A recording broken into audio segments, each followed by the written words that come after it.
इस तरह मैं आपको अपनी बात बताऊं, वैसे मेरा मिजाज नहीं अपनी बातें बताने का, लेकिन चूंकि असल में माहौल भी निकाह वाला है तो उसमें ज्यादा संजीदगी अच्छी भी नहीं होती। अच्छा हुआ ये कि जब मेरी अपनी शादी होनी थी तो मैं हूँ खैबर पख्तूनख्वा का, और जंग में अल्हम्दुलिल्लाह की 22-23 साल हो गए हैं, अपने हजरत के पास हूँ। हजरत ने ही मुझे फरमाया था शादी में, एक तो हमारी देर मेरी शादी में भी हुई थी, उसकी वजह ये बनी थी कि वालिदैन का इसरार था कि शादी आपकी उधर होनी है, हजरत जी का इसरार था कि नहीं आपकी शादी मैंने अपनी मर्जी से करवानी है, इसलिए फिर ये इसरार दोनों तरफ से था। बहरहाल जब मेरी शादी होनी थी तो अपना ज़ाती मकान तो था नहीं, किराए के मकान हमने तलाश करना था कि कोई किराए का मकान मिल जाए। मदरसे में मैं पढ़ाता था तो मदरसे का भी ज़ाती मकान कोई नहीं था, अब किराए का मकान हमने तलाश करना था। मैं शादी से पहले गया हुआ था अफ्रीका के सफ़र में, तो वहाँ से वापस आया तो शादी में तकरीबन 1 हफ्ता रहता था। अब तैयारी और भी करनी थी, मकान हमें नहीं मिल रहा था, उधर से शादी में 1 हफ्ता रहता है। अब मैं मकान तलाश कर रहा था, मकान मिल नहीं रहा था, यहाँ तक कि बारात जाने से 1 दिन पहले हम मकान तलाश कर रहे थे। मैं मस्जिद में बैठा हूँ, बावुज़ू बैठा हूँ, अल्लाह इस बात पे गवाह है।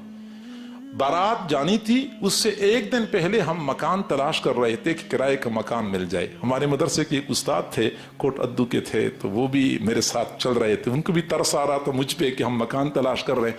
अच्छा, उनका तरीका यह था कि मोहल्ले में गली में जिस बंदे से मिलते थे कि भाई आपसे एक बात करनी है, मौलाना साहब की कल शादी है तो हमें एक मकान चाहिए। अब वो कहते तुम अजीब लोग हो, कल शादी है और आज तुम मकान तलाश कर रहे हो कि किराए का मकान मिल जाए।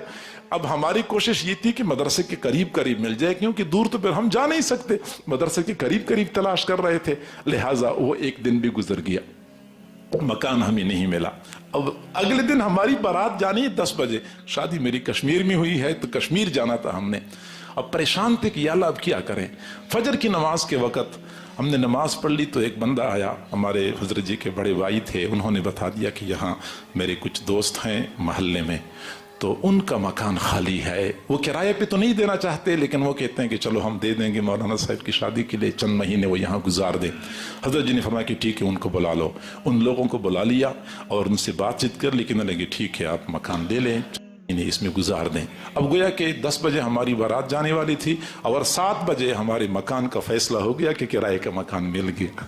फिर मैंने अपने साथियों से कहा कि मैं तो जा रहा हूँ बारात पे, तो ज़रा तुम लोग मकान को साफ कर लो, सफेदी वगैरह कर लो।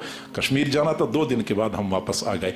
मैं सिर्फ आपको ये समझाना चाहता हूँ कि अब शादी आसान है, कोई दुश्वारी नहीं है। कोई और बंदा होता, आपको पता है कि माशरे में क्या होता है, कितने महीने पहले मकानात की तैयारी करनी होती है और उसकी सेटिंग करनी होती है। अल्हम्दुलिल्लाह हमें कोई दुश्वारी पेश नहीं आई, अल्लाह ताला ने आसानी फरमाई।